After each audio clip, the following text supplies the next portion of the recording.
Interrompemos a nossa programação com notícias de última hora que estão a abalar o epicentro do poder e da fama.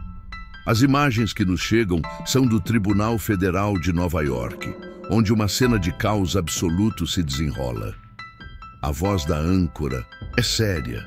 O seu rosto preenche o ecrã, enquanto, ao fundo, imagens tremidas mostram uma multidão de repórteres e curiosos contida por barreiras policiais. O som de sirenes distantes mistura-se com o grito dos jornalistas. A narrativa continua, agora com a voz grave do narrador do nosso canal. Ninguém sabia o que esperar naquele dia. O julgamento de Sean Diddy Combs já era o evento mediático da década, mas o que estava prestes a acontecer iria transcender qualquer guião de Hollywood. Então, no meio da multidão, a câmara encontra um rosto que o mundo inteiro conhece, mas que nunca o viu assim. Sem a comitiva, sem os seguranças, sem o sorriso para as câmaras. Era Brad Pitt, discreto, vestindo um casaco simples e com um boné a cobrir-lhe parcialmente o rosto. Ele movia-se com uma determinação de aço, os seus olhos fixos na entrada do tribunal. Ele não estava ali como uma estrela, estava ali como um homem numa missão. Mas não era a sua presença inesperada que fazia os flashes das câmaras dispararem como relâmpagos. Era o que ele segurava. Com as duas mãos, ele agarrava uma pequena caixa de metal, de aparência fortificada, como se contivesse os segredos mais perigosos do mundo. As suas mãos estavam tensas, os nós dos dedos brancos. Ninguém entendia o que uma das maiores estrelas do planeta fazia ali, a solo, a carregar aquele enigma. Mas uma coisa era certa. Aquela não era uma visita de cortesia. Era o início de um terremoto. E a caixa que ele segurava era o seu epicentro. O que conteria aquela caixa de metal guardada com tanto zelo por Brad Pitt? Enquanto o ator desaparecia dentro do tribunal, a pergunta explodia em todos os meios de comunicação. Mas o nosso canal, através de fontes internas infiltradas no processo, pode agora começar a desvendar o mistério. E a verdade é mais sombria do que qualquer um poderia imaginar. Aquela não era uma caixa qualquer. Era uma caixa de Pandora. Com base em alegações de fontes próximas ao processo, a caixa continha um dossiê devastador. Um conjunto de provas, meticulosamente reunidas, que ameaçava desmantelar não apenas a carreira, mas o império sombrio que o magnata da música Sean Diddy Combs tinha construído silenciosamente ao longo de 3 décadas de poder e influência. As imagens que o mundo conhece são as de Diddy em festas de luxo, em iates extravagantes, rodeado por um séquito de estrelas, um ícone de sucesso, um mestre do entretenimento. Mas o que a caixa de Pitt prometia revelar era a fachada por detrás do brilho, a escuridão que se escondia sob o verniz da fama. Mas por que Brad Pitt? Por que arriscaria ele a sua reputação e segurança para entrar nesta guerra? A resposta, segundo as nossas fontes, reside numa ligação trágica. Uma amizade partilhada que se tornou o elo mais fraco na corrente de poder de Diddy. Para entender a coragem de Pitt, temos de olhar para o terceiro vértice deste triângulo perigoso, um nome que até agora pairava como um fantasma sobre este caso: Leonardo DiCaprio. A sua história e o seu desaparecimento são a chave que abre esta caixa de segredos e mentiras.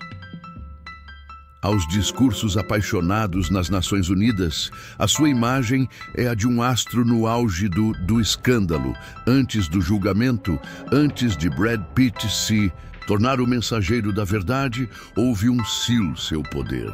Mas há mais de um mês, esse brilho apagou-se.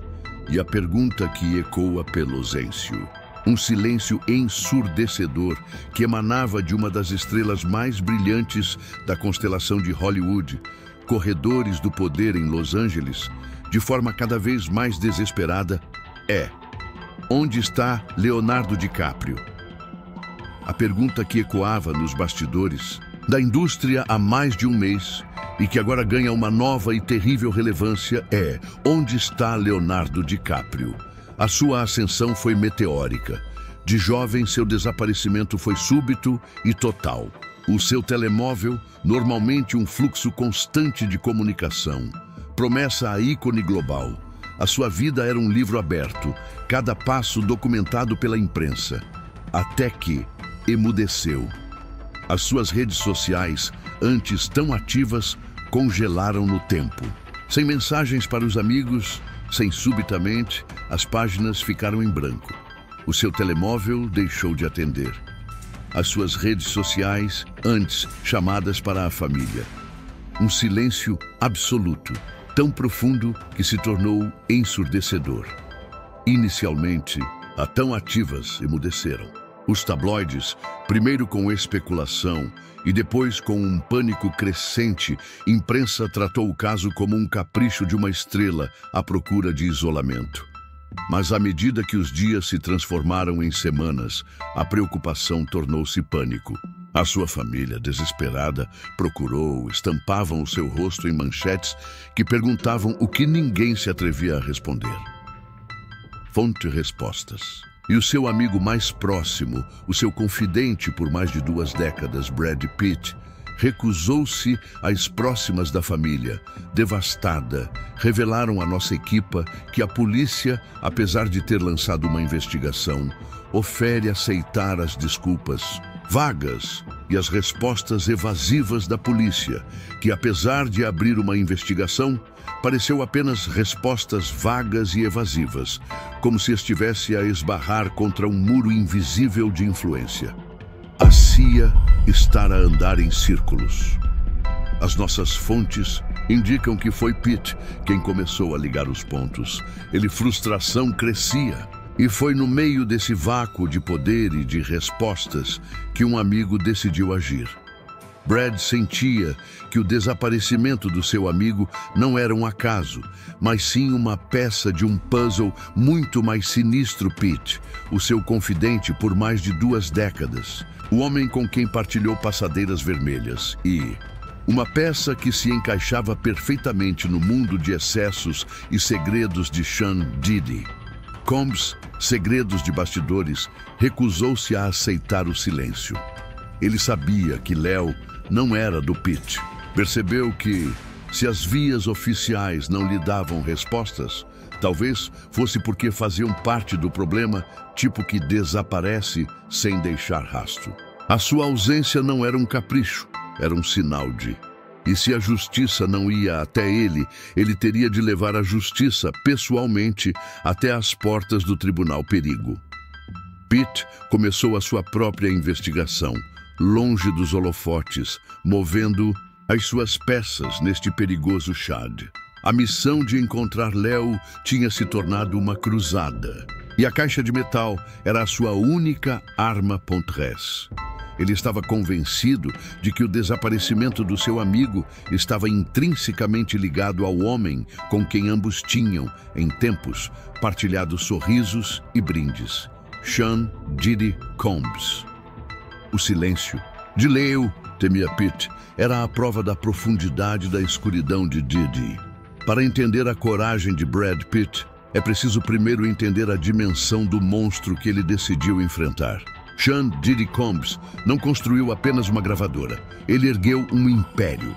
Mas as provas contidas no dossiê de Pitt pintam um retrato assustador de que este império foi cimentado não com notas musicais, mas com o sofrimento de inocentes. Narração agora adota um tom mais sombrio, enquanto imagens de Diddy a rir, com figuras poderosas da política, dos negócios e do entretenimento preenchem o ecrã. Políticos que lhe deviam favores, magnatas cujos segredos ele guardava e estrelas, cujas carreiras ele podia fazer ou destruir com um simples estalar de dedos. O narrador descreve-o como o mestre de uma sofisticada rede criminosa, uma teia de influência tecida ao longo de décadas. As alegações contidas nos documentos são devastadoras e abrangem um espectro de crimes que vão muito além da música. Fala-se de abuso sistemático, de uma cultura de extorsão, onde o silêncio era comprado com dinheiro e o barulho era punido com violência. A narrativa sugere que Diddy operava sob um manto de impunidade, protegido por uma muralha de advogados, em poder, e mais assustador ainda, pela cumplicidade de um sistema que ele manipulava com maestria. O vídeo mostra como o padrão de comportamento de Diddy, de usar a sua riqueza e intimidação para dominar todos à sua volta, tornava a ideia de ele orquestrar algo tão audacioso como o sequestro de uma estrela do calibre de Leonardo DiCaprio não apenas possível, mas inteiramente plausível dentro da sua lógica de poder absoluto. Pitt não estava a enfrentar um homem, estava a declarar guerra a uma máquina de poder aparentemente invencível, um império construído nas sombras da fama. E agora, pela primeira vez, o nosso canal teve acesso ao conteúdo do primeiro ficheiro do dossiê de Pitt, e o que ele revela é de gelar o sangue. O título do arquivo é simples e arrepiante. Ficheiro 2, vídeo da cerimônia de sacrifício. E o diário de Leonardo DiCaprio. As imagens que se seguem são estilizadas, silhuetas a dançarem contra uma luz vermelha pulsante, para proteger as identidades e evitar a censura, mas a narração descreve o horror em detalhe. Um vídeo de 8 minutos, gravado secretamente no telemóvel de Léo durante uma festa clandestina, numa adega de vinhos em Paris, em 2021. As imagens mostram Diddy vestido com mantos cerimoniais, a presidir a um bizarro ritual. A voz do narrador torna-se mais grave. No centro, uma jovem visivelmente aterrorizada está amarrada a uma mesa de pedra, rodeada por velas negras e símbolos estranhos. A narração transita para o diário de DiCaprio. Vemos no ecrã o que parecem ser páginas manuscritas, a caligrafia a tornar-se mais errática à medida que o texto avança. Isto não é uma festa, escreveu Léo. É algo antigo e profano. Eles chamam-lhe a cerimônia de sacrifício, um ritual para garantir a imortalidade do império. Mas a revelação mais chocante vem no final da entrada do diário. Léo descreve ter visto uma lista escrita à mão por Diddy. Ele chama-lhe a lista silenciosa. Narra o ator que dá voz ao diário. 12 nomes. Pessoas que, segundo ele, sabem demais. E o meu nome estava no fim da lista, marcado como um alvo prioritário. A imagem de uma página de diário com o nome Leonardo DiCaprio, circulado a vermelho, preenche o ecrã. O desaparecimento dele deixava de ser um mistério para se tornar uma inevitabilidade. Ele não desapareceu.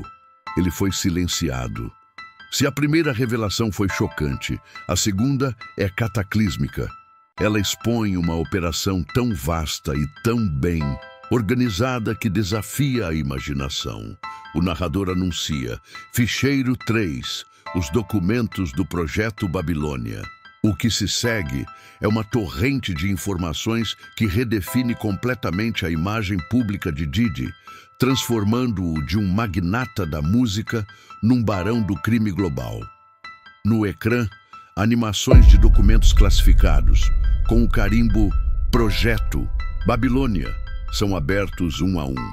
O que temos aqui, explica o narrador, é um dossiê encriptado de 200 páginas recuperado por Léo, que detalha uma rede global de tráfico humano, orquestrada por Diddy e pelos seus associados desde, pelo menos, 2005. A narração descreve o modus operandi com uma precisão arrepiante. Contratos fraudulentos, que mais pareciam contratos de escravatura, eram assinados com jovens aspirantes a artistas, vindos da Europa de Leste, de África e da América do Sul.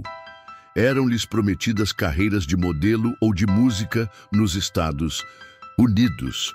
Uma vez em solo americano, os seus passaportes eram confiscados. Vemos gráficos a mostrarem um mapa do mundo, com linhas a saírem de vários países e a convergirem todas para os Estados Unidos. Outro mapa, encontrado nos ficheiros e exposto no ecrã, revela a localização de 12 casas seguras secretas. Pontos a piscarem nas Caraíbas, no Dubai e no Sudeste Asiático. Locais para onde as vítimas eram transportadas em jatos privados e iates, longe de qualquer jurisdição. Os documentos detalham ainda transações financeiras de sangue frio, listas de presentes, dinheiro, propriedades, iates, enviados para figuras influentes para comprar o seu silêncio e encobrir os crimes. O império de Didi não era apenas sombrio, era global, impiedoso e até agora intocável. O projeto Babilônia não era apenas um nome, era a descrição de uma moderna torre de poder construída sobre a exploração e o medo. A narrativa regressa à atmosfera tensa do Tribunal Federal, agora através de dramáticos desenhos de tribunal que captam a gravidade do momento. A sala está em silêncio absoluto enquanto Brad Pitt, agora na tribuna das testemunhas, presta o seu juramento. O seu testemunho, que se estenderia por quase 4 horas, seria o coração pulsante deste julgamento. Com uma voz baixa, mas que o tremia com uma convicção feroz, ele olhou diretamente para os jurados. Vemos um close-up do seu rosto no desenho, a sua expressão solene. "Eu não estou aqui por mim", declarou ele, as suas palavras a ecoarem. "Estou aqui pelo meu amigo, Leonardo DiCaprio, um homem que desapareceu da face da Terra há mais de mês em circunstâncias que agora já não são misteriosas." Enquanto a câmara mostra flashbacks de Pitt e DiCaprio a rirem juntos em eventos passados, a voz de Pitt, no presente, descreve a sua missão. "Estou aqui para expor a verdade sobre o homem sentado ali", diz ele, com um breve aceno de cabeça na direção de Didi, "e para proteger as vidas inocentes que ele destruiu e continua a destruir." Ele então confessa, com uma dor visível, o seu erro esmagador. Explica como um falso agente federal o enganou para que entregasse o dossiê original, uma armadilha que quase pôs tudo a perder. "Mas felizmente", acrescenta ele, "Léo sempre me disse para desconfiar do sistema. Eu guardei uma cópia de segurança." O seu testemunho culmina num apelo que deixa vários membros do júri a enxugar as lágrimas. Ele vira-se para o juiz. "Eu não sei se o meu amigo ainda está vivo", diz ele, a sua voz a quebrar-se pela primeira vez. "Mas sei que, se estiver, ele está a passar pelos mesmos horrores que estas provas descrevem. Eu imploro a este tribunal, por favor, encontrem o Léo! Salvem o Léo, antes que seja tarde demais." A lealdade de um amigo, exposta perante o mundo, transformou-se na arma mais poderosa contra a tirania de um império. Diante de um testemunho tão emotivo e de provas tão explosivas, seria de esperar que a defesa de Sean Combs recuasse. Mas o que se seguiu foi o oposto. Liderada por Mark Agnifilo, um advogado conhecido em todo o país como um mestre da estratégia defensiva, a equipa de Didi lançou um contra-ataque implacável, desenhado não para refutar as provas, mas para destruir a credibilidade do mensageiro. Vemos imagens de Agnifilo em frente ao tribunal, cercado por uma floresta de microfones, a sua expressão calma, mas os seus olhos afiados. "O que vimos hoje no tribunal", começa ele com uma voz firme, "não foi um testemunho, foi uma performance, uma atuação digna de um Oscar." O narrador explica a estratégia da defesa. Transformar a maior força de Brad Pitt, a sua fama, na sua maior fraqueza.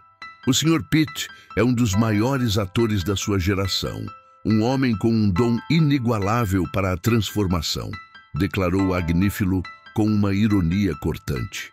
"Ele pode chorar quando quer, pode parecer desesperado, quando quer. Quem nos garante que este dossiê, esta história mirabolante, não é apenas o seu papel mais elaborado? Um guião cuidadosamente encenado, talvez por rivais do meu cliente, para arruinar a sua reputação." a defesa questionou cada motivo de Pitt. Por que não foi ele imediatamente à polícia? Por que arriscar tudo por uma teoria da conspiração? A narrativa da defesa era clara. Brad Pitt não era um herói, era um peão. Ou pior ainda, um ator ciumento, a usar a sua plataforma para destruir um ícone da indústria. A semente da dúvida tinha sido plantada. E a batalha pela verdade transformou-se numa batalha de narrativas, onde a opinião pública e o júri teriam de decidir em quem acreditar. No ator que contava uma história de terror ou no advogado que a chamava de ficção. A sala do tribunal transformou-se em algo maior do que um simples espaço legal. Tornou-se o palco visível de uma guerra invisível, um campo de batalha secreto onde o destino da elite de Hollywood estava a ser decidido. O narrador adota um tom mais profundo, mais filosófico. Este julgamento deixou de ser apenas sobre Diddy, sobre Pitt ou sobre o desaparecimento de DiCaprio. Tornou-se um espelho, a refletir as questões mais sombrias da nossa cultura, enquanto vemos uma montagem rápida que intercala imagens do brilho de Hollywood, passadeiras vermelhas, prêmios, sorrisos perfeitos, com as imagens sinistras e estilizadas da conspiração. O narrador questiona diretamente a audiência. Onde está a linha que separa a influência do abuso? Onde termina a admiração e começa a cumplicidade? A câmara foca-se em rostos anônimos do público, a consumirem música, filmes, a alimentarem a máquina da fama. Que responsabilidade temos nós? Pergunta a narração. Nós, o público, que celebrou estes ícones, que os colocou em pedestais, que comprou os seus produtos? Será que, sem saber, nós permitimos que esta escuridão florescesse ao sermos seduzidos pela fachada brilhante? As perguntas tornam-se mais incisivas, mais desconfortáveis. Ou seremos nós, no fundo, apenas vítimas de um sistema cuidadosamente desenhado para nos mostrar apenas o que eles querem que vejamos? Um sistema que esconde a verdade por detrás de um véu de poder e prestígio? O vídeo deixa claro que este não é apenas o julgamento de um homem, mas o julgamento de uma era. Uma era de excessos, de poder incontestado e de segredos guardados a 7 chaves. A verdade que Brad Pitt se atreveu a expor não era apenas sobre Diddy, era sobre a alma de uma indústria e, por extensão, sobre a nossa própria responsabilidade ao observar silenciosamente o desenrolar do espetáculo. E assim, hoje, nós encontramos-nos numa encruzilhada de consequências monumentais. De um lado, o testemunho apaixonado de um amigo que arrisca tudo pela verdade. Do outro, a muralha de poder de um império que se recusa a cair. A narração assume um tom de urgência final, enquanto vemos um último close-up no rosto tenso de Diddy no tribunal, seguido pelo olhar determinado de Brad Pitt. As provas de Brad Pitt enviaram ondas de choque que abalaram os alicerces de Hollywood. Mas a questão permanece. Serão elas suficientes para levar Sean Diddy Combs à justiça? Irá um júri acreditar na palavra de um ator contra um dos homens mais influentes do mundo? Ou irá a riqueza mais uma vez enterrar a verdade sob um túmulo de ouro e silêncio? A imagem corta para uma fotografia solitária de Leonardo DiCaprio, sorrindo de uma era mais inocente que lentamente se desvanece no ecrã. E a pergunta mais importante, a que mantém o mundo em suspense, continua sem resposta. Será Leonardo DiCaprio encontrado? E se for, será a tempo? A música atinge um crescendo dramático e o narrador faz o apelo final, o gancho que garante o regresso da audiência. Esta história está longe, muito longe de terminar. Léo continua desaparecido e cada minuto que passa é um minuto a menos. Nós precisamos do seu apoio para continuar a investigar e a expor as histórias sombrias que a elite não quer que você veja. No nosso próximo vídeo, vamos mergulhar mais fundo. Vamos revelar os outros nomes da lista silenciosa de Diddy e os segredos ainda mais chocantes que eles escondem. A tela fica preta e apenas o texto aparece, branco e austero, para continuar a seguir esta jornada e para descobrir a verdade. Inscreva-se e ative as notificações. Não perca o próximo capítulo. A verdade não espera por ninguém.